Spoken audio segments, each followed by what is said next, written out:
Bem-vindos ao programa Porta de Hangar. No Porta de Hangar tomamos café 7 senhoras, um café com blend especial, direto da fazenda, em grãos, pó, cápsulas ou embalagens especiais para a sua empresa. Bem-vindos ao programa Porta de Hangar, que vai ao ar todas as semanas pelo canal YouTube.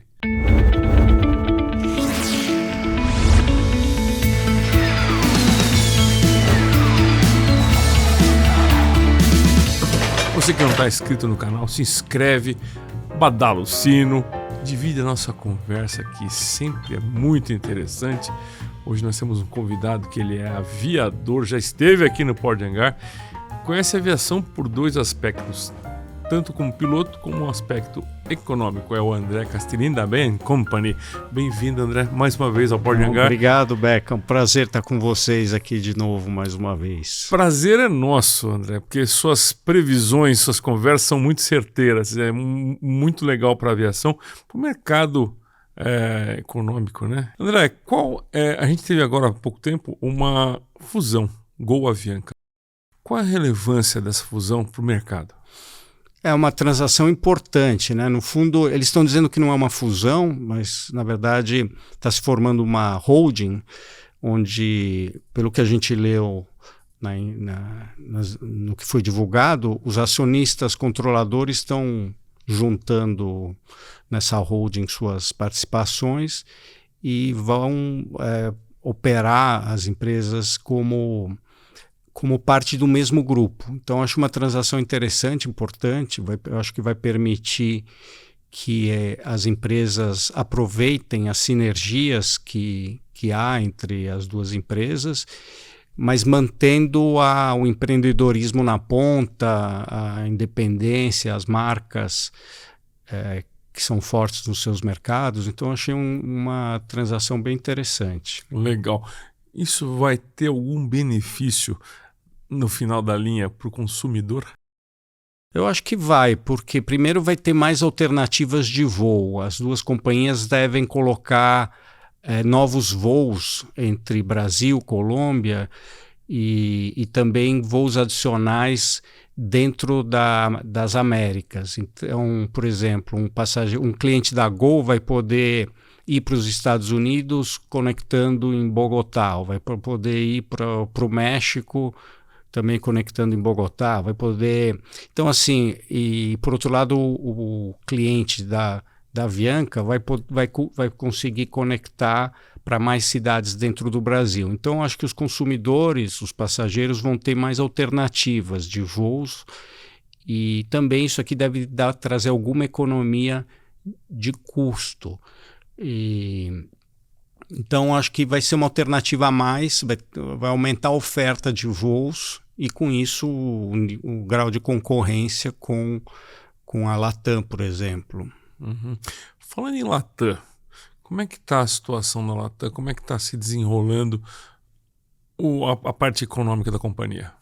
Então, eles anunciaram que eles obtiveram 80% ou mais de aprovação dos credores do programa de reestruturação deles, do plano de reestruturação, e essa deve ter uma votação agora no final de maio ou no começo de junho, que deveriam os credores aprovarem esse plano e depois o juiz aprovar o plano também, e com isso a empresa sair da recuperação judicial ainda esse ano. Isso é a previsão. A empresa, com isso, vai ter conseguido reduzir seu endividamento, vai trazer um pouco de capital novo também, e com isso vai estar mais competitiva do que ela estava antes da pandemia. E, portanto, deve ter superado a parte mais difícil aí da crise gerada pela pandemia. Isso é bom para todo mundo, né? Garantia de emprego, garantia de bons negócios. E para os passageiros que têm uma alternativa de voos, né? Você falou em pandemia. Como é que você acha que vai voltar o mercado da aviação comercial? Você acha que vai voltar o que era antes? Você acha que Vamos vai falar estagnar? antes onde está.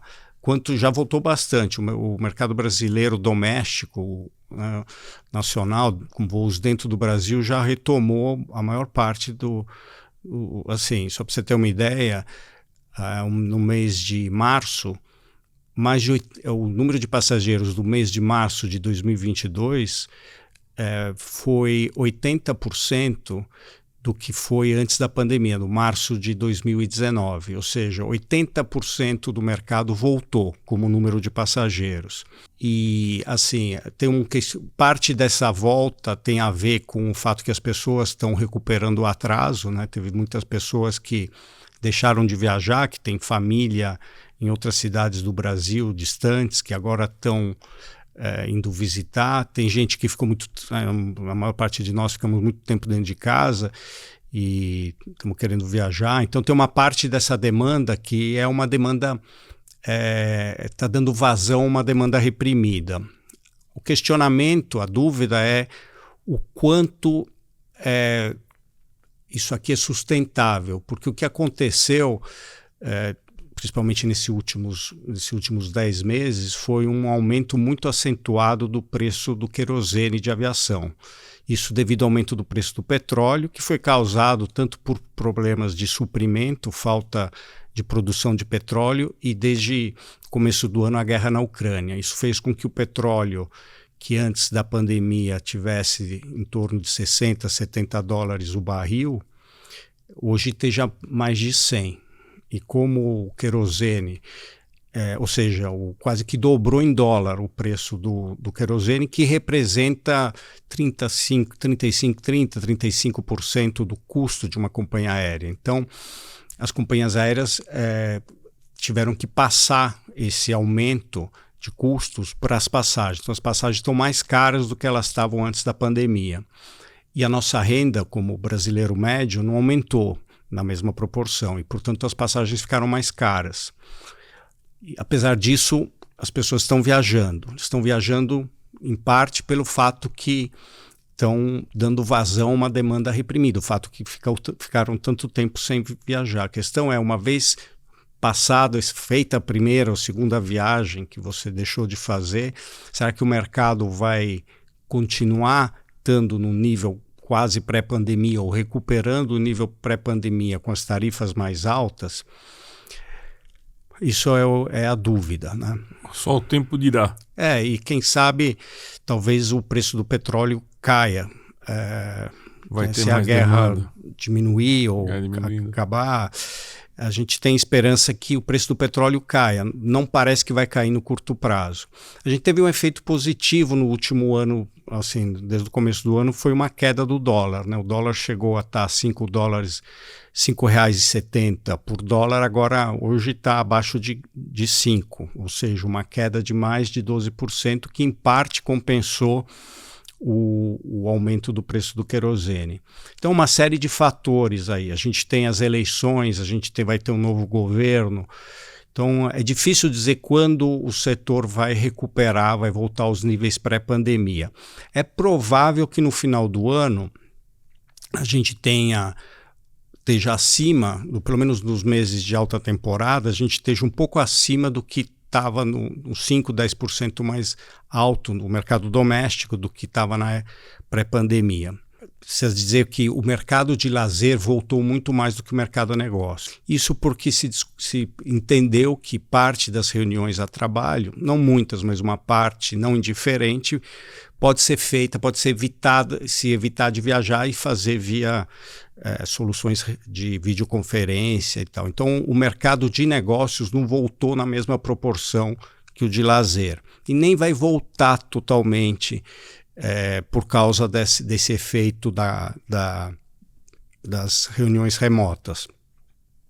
Então, isso vai fazer que, na nossa estimativa, que no final do ano a gente esteja acima do nível pré-pandemia, mas depois, passada a outra temporada, a gente volte a estar um pouco abaixo. O que vai acontecer dali para frente vai ser muito função da economia, né?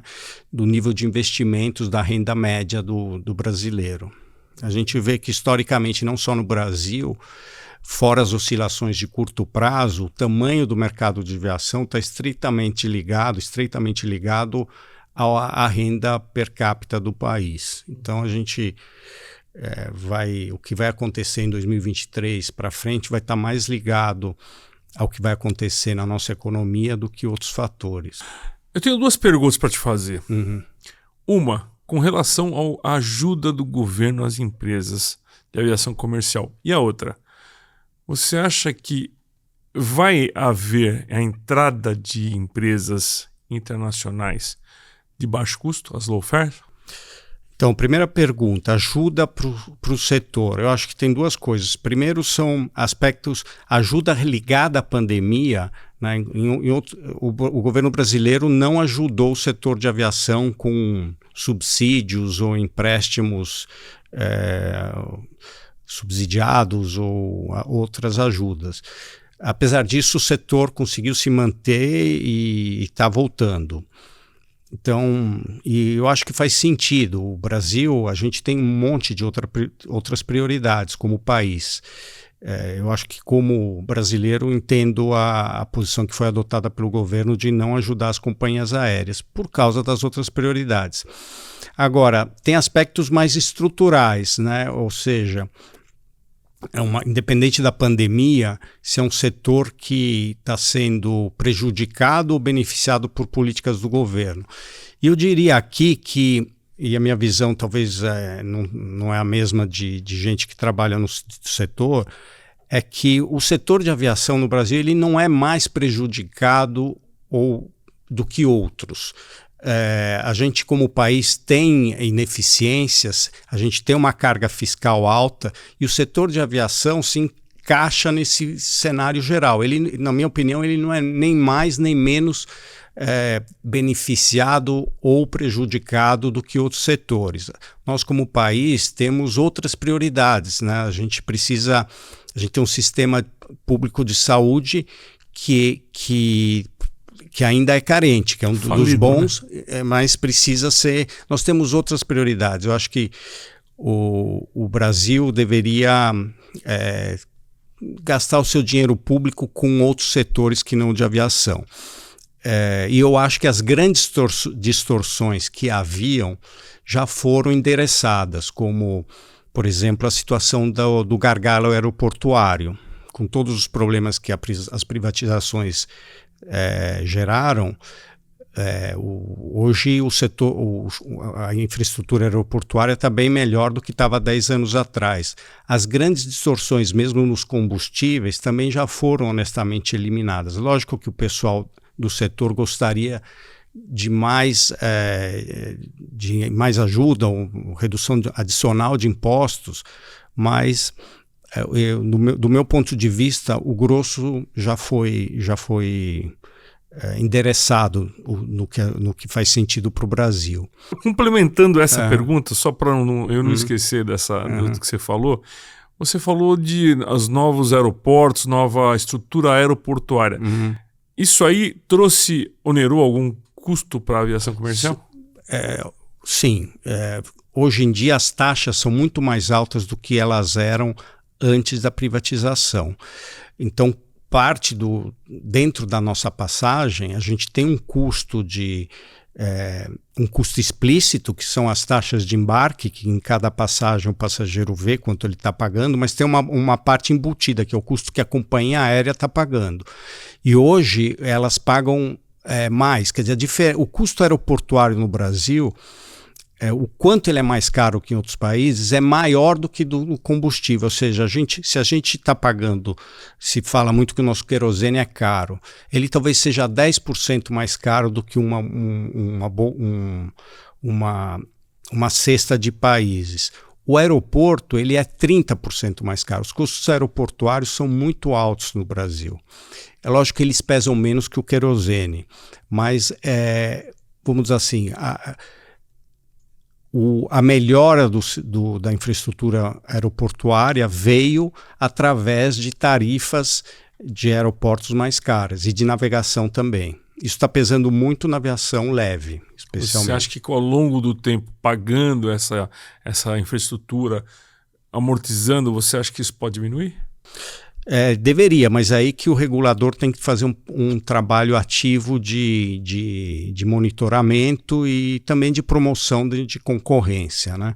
A gente precisa tomar muito cuidado. O aeroporto é um monopólio natural e você precisa tomar muito cuidado para que não haja uma exploração desses serviços aí e que acaba encarecendo demais as passagens, né? Entendi.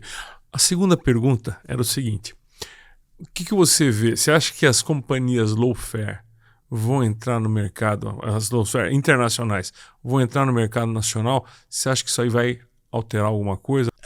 Assim, eu acho que talvez mais para frente elas entrem, mas eu queria destacar uma coisa. Quando a Gol e a Azul começaram a operar no Brasil, já existiam essas empresas ultra low cost no exterior. Já existia uma Ryanair, uma EasyJet, ou vamos dizer assim, a Southwest nos Estados Unidos. E se a Azul e Gol achassem que esse era o melhor modelo para o Brasil, eles poderiam ter adotado. Então, assim, elas optaram por ter um modelo muito parecido ou igual das empresas ultra low cost europeias em uma série de variáveis ou dimensões, por exemplo, o número de assentos por avião, o fato de você ter um único tipo de aeronave, a simplificação do serviço de bordo, a venda, o atendimento digital de passagens nos aeroportos. Elas adotaram um monte de pontos das empresas low cost, mas elas não adotaram outros, como, por exemplo, o mais evidente é não ter só uma malha ponto a ponto. E não tem isso porque as características do Brasil não permitem você ter só voos ponto a ponto. Para você ser grande no Brasil, você precisa cobrir mais mercados, e o que inviabiliza só voar ponto a ponto. Então, assim, as empresas brasileiras, as 3 que estão operando as grandes, são super eficientes. Você viu, não existe restrição a capital estrangeiro já há vários anos. Por que as empresas ultra low cost não vieram para o Brasil? Um dos motivos é porque aqui você tem empresas eficientes, com custos baixos, porque elas estão se propondo de fazer. Eu entendo que a passagem parece cara, mas o problema é que nós ganhamos pouco, não é o custo da passagem. A gente, como na empresa que eu trabalho, a gente fez um estudo objetivo das tarifas médias praticadas no Brasil antes da pandemia, né? E a gente viu que a tarifa média no Brasil, corrigido pelo distância média, estavam mais baixas que nos Estados Unidos, apesar do custo do Brasil mais alto. Ou seja, o problema não é o custo operacional das empresas em absoluto. O problema é que é caro porque nossa renda média é baixa. Lógico que assim, dá sempre para ser mais eficiente, mas as empresas ultra low cost, quando fazem uma análise um pouco mais aprofundada, elas veem que aqui você tem uma concorrência forte. Então é que elas foram para a Argentina, e não vieram para cá, porque quando você entra em detalhes, você vê que não dá para operar mais do que 12 horas por dia uma aeronave no Brasil, dada a densidade da malha.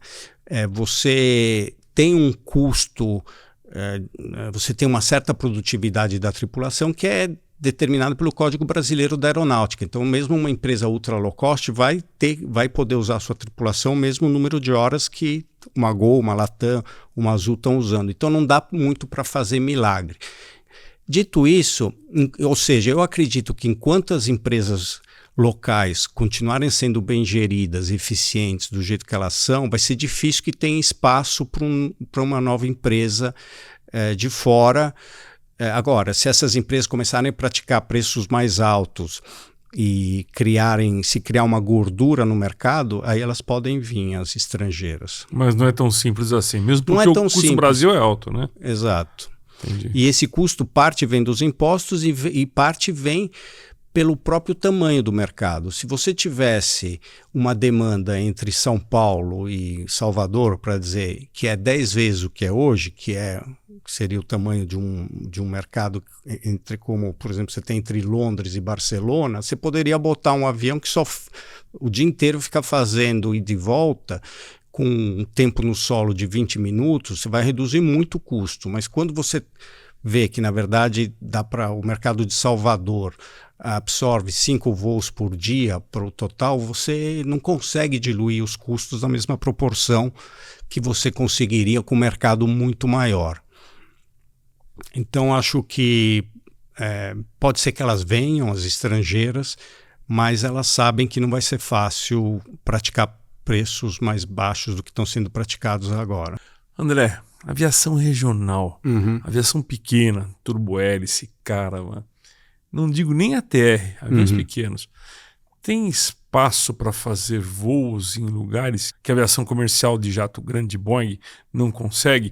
E você acha que esse serviço ajuda a aviação comercial na evolução?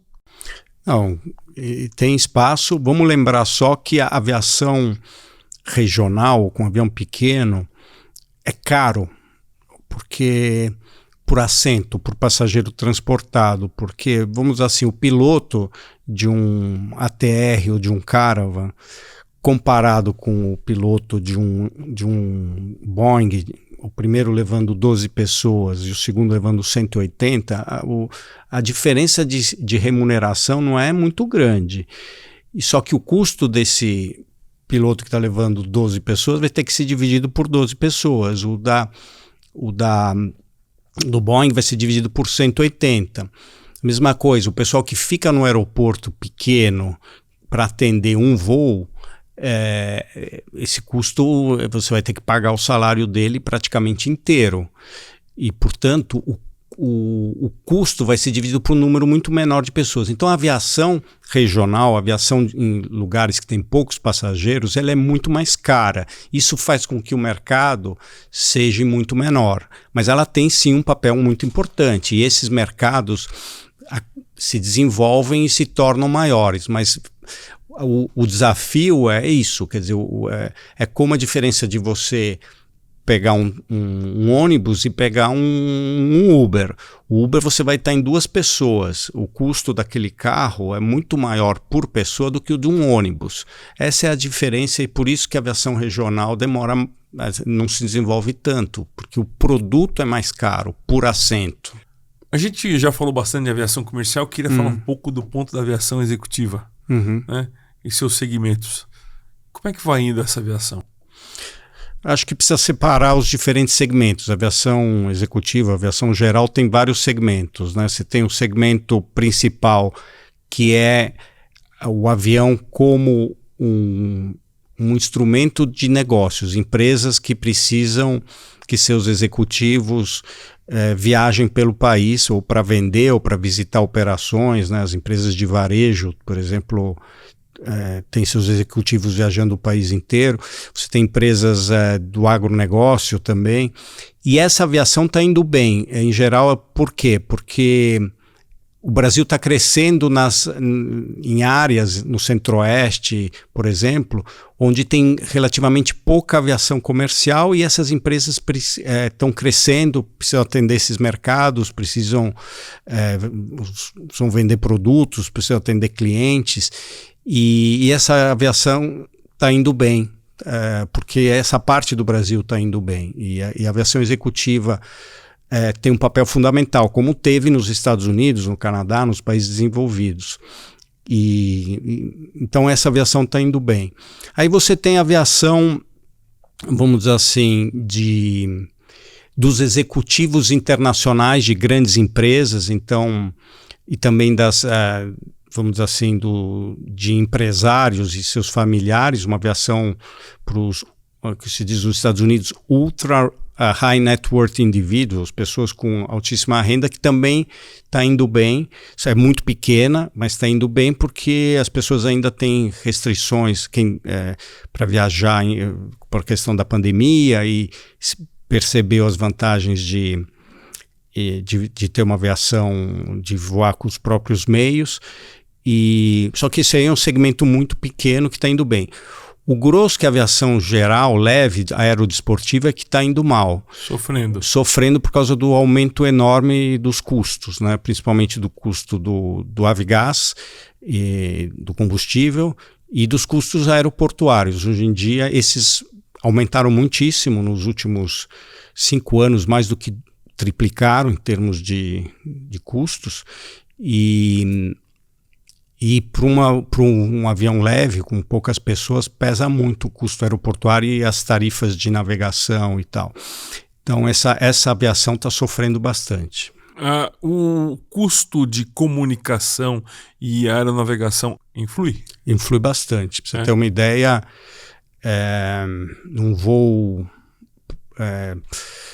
entre São Paulo, vamos supor, e Paraty, que é um típico voo para o aerodesporto curto, as taxas de pouso, de navegação, elas representam talvez 1/3 do custo total. Então, 2/3 é combustível e mais de 1/3 já são as taxas, e que são muito elevadas, e faz com que as pessoas que voam com aeronaves leves não é que tem um orçamento grande.